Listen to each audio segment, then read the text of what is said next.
I moved to Maple Crest for the peace and quiet. That was the promise anyway.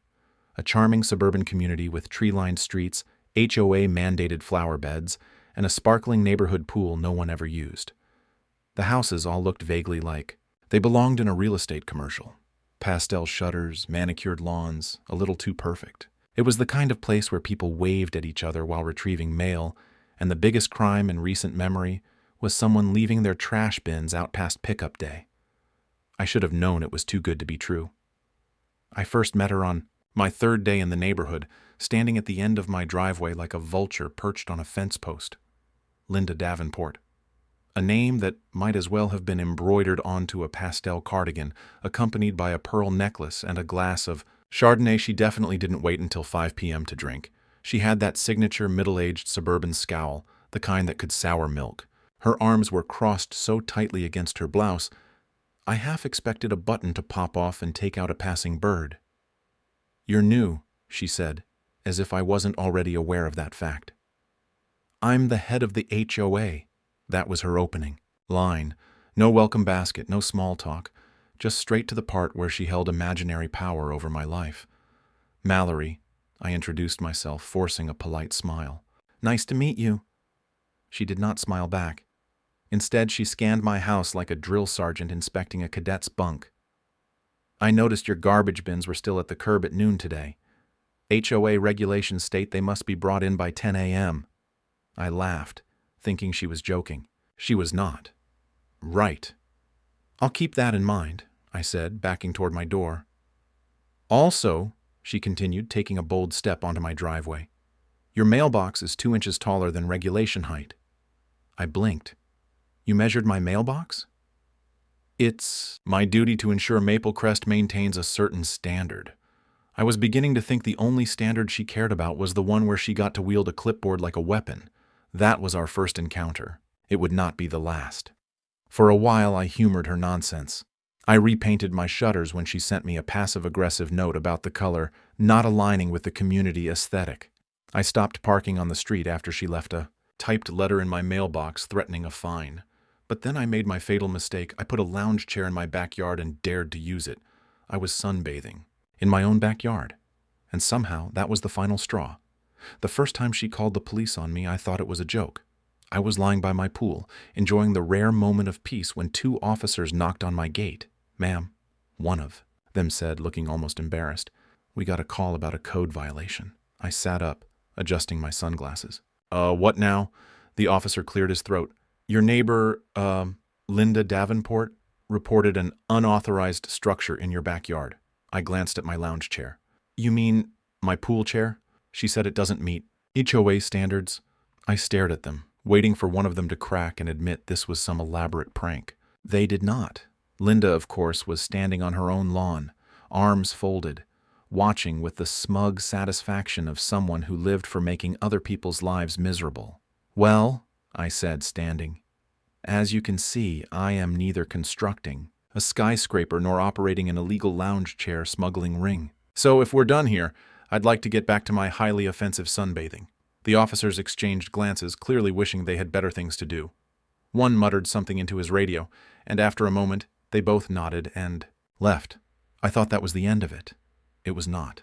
2 days later, Linda called the police again. This time I was standing in my front yard watering my plants when the same 2 officers pulled up. "Ms. Collins," one of them sighed. "We got another report." "Let me guess." I turned toward Linda's house. Sure enough, she was peering through her blinds like some kind of HOA cryptid. "What is it this time?" she said. "You were loitering." I nearly choked. "Loitering?" She claimed a homeless person was trespassing on the property. I let out a short, humorless laugh. "So, just to be clear, the homeless person she reported is me, standing in my own front yard, in front of my own house." The officer pinched the bridge of his nose. "Yeah." I turned to the other officer, who looked seconds away from quitting his job. "What exactly is the legal definition of loitering in front of my own house?" He started, but I didn't let him finish. "Oh, I get it now," I said, voice dripping with mock realization. "She doesn't think I live here." Wow, that's fascinating. Truly. You know, I did hear about a case like this before. Some poor soul got mistaken for a stray cat and had to prove she wasn't. One by filing a lawsuit. Maybe I should do that. Should I do that? The first officer shook his head quickly. That won't be necessary. I mean, really, it's understandable. I only own the deed to this house. Really, such an easy mistake to make. At this point, Linda had come out onto her porch, arms crossed. Well, she called out, is she being removed? One of the officers turned to her, clearly fed up.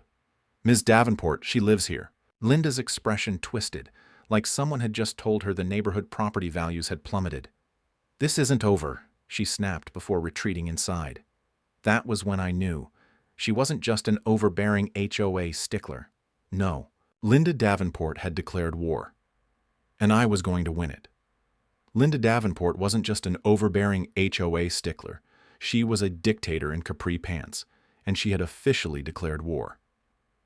The next morning, I woke up to a letter taped to my door. Not in my mailbox, not delivered like a normal piece of correspondence. Taped, centered, with precision.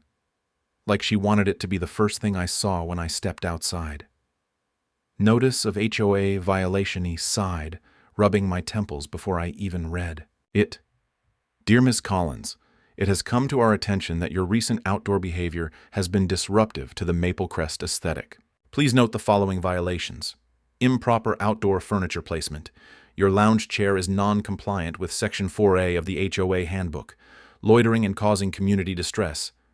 Your activities in the front yard have led to complaints from concerned residents. Failure to maintain a harmonious neighborhood atmosphere. Your behavior is not in alignment with Maple Crest's values. Failure to comply will result in fines and further action. The woman was out of her mind. I turned the letter over. Linda had scrawled an additional note in perfect cursive at the bottom. Consider this your final warning. Final warning for existing?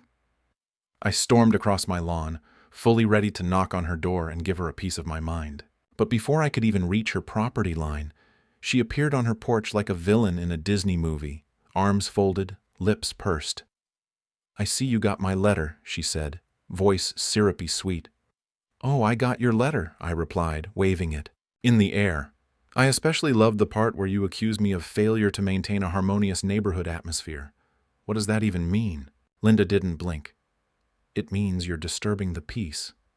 The peace, I repeated, laughing. By sunbathing? By standing in my own yard? It's not about you, she said with a tight smile. It's about the community. I stepped closer. Linda, tell me the truth. How many actual complaints have you received about me? Her eyes narrowed, and I knew I had her. Oh my God, I gasped. It's just you, isn't it? You're the only one complaining. Linda's nostrils flared. That's not the point. That's exactly the point. I threw my hands up. You don't care about the community. You care about control. She smirked. Control keeps things in order. No, control keeps you in power, I shot back. But guess what, Linda? I'm not going anywhere. Her smile faltered for half a second before she plastered it back on. We'll see. And with that, she disappeared inside. The escalation began almost immediately. First, the fines. Within a week, I received 3 separate notices. One for an unauthorized color in my flower beds. Apparently my hydrangeas were the wrong shade of blue. Another for excessive noise, despite the fact that I hadn't had so much as a conversation outside. And my personal favorite, a $200 fine for having my trash bin too visible from the street. She was grasping at straws, but she wasn't done yet. Then came the letters from neighbors. At first, I thought they were real. Notes placed in my mailbox, handwritten in different styles. Your presence in the neighborhood is upsetting the balance. Please consider the community before acting. Out. This isn't the place for a disruptive personality. The problem? They all sounded exactly like Linda.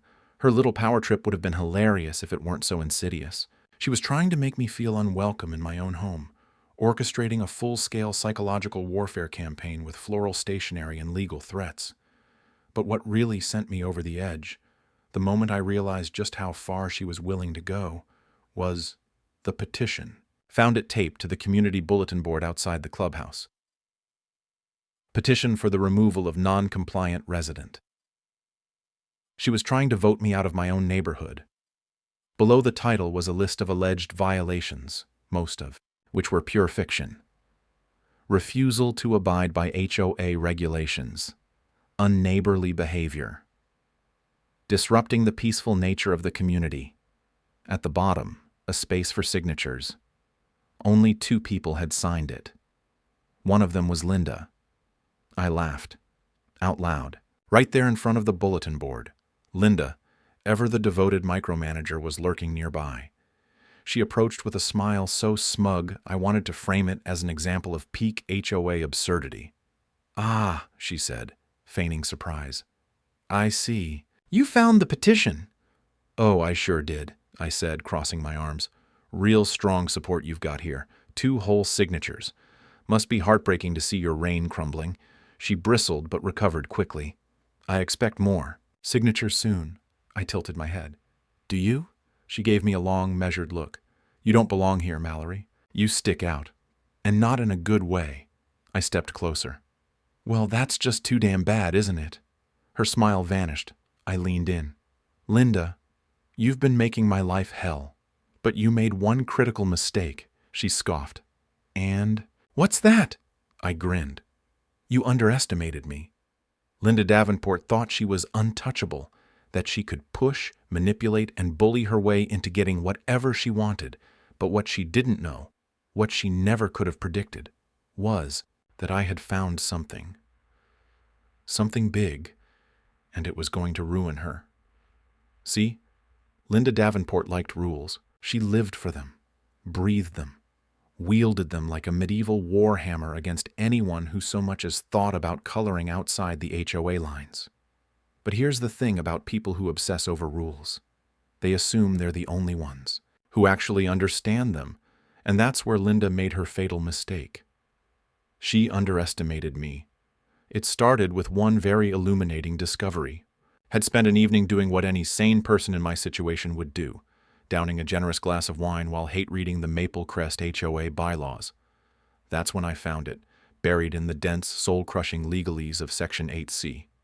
Any board member found in violation of HOA guidelines is subject to immediate removal and legal consequences.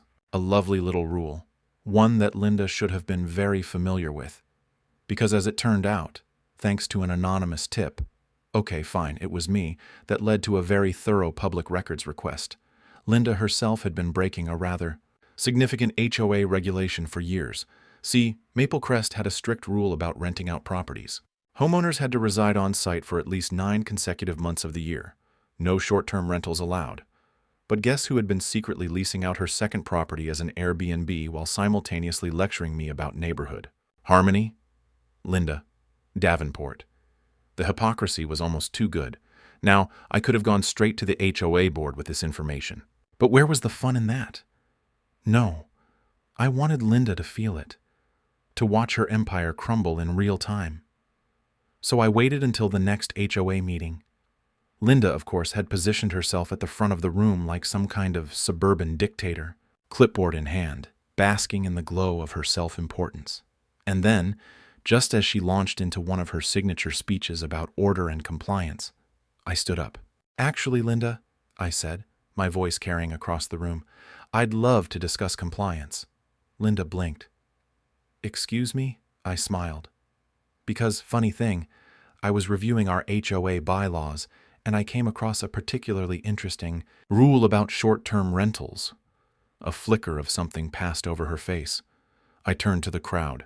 "You all know how strict Linda is about keeping Maple Crest in line. She's even tried to fine me for imaginary infractions." I paused.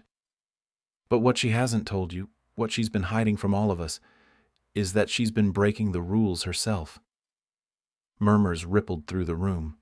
I pulled out the printed documents, proof of her multiple Airbnb listings, the receipts, the property records, the cherry on top, an entire guest review section detailing how great Linda's rental properties were.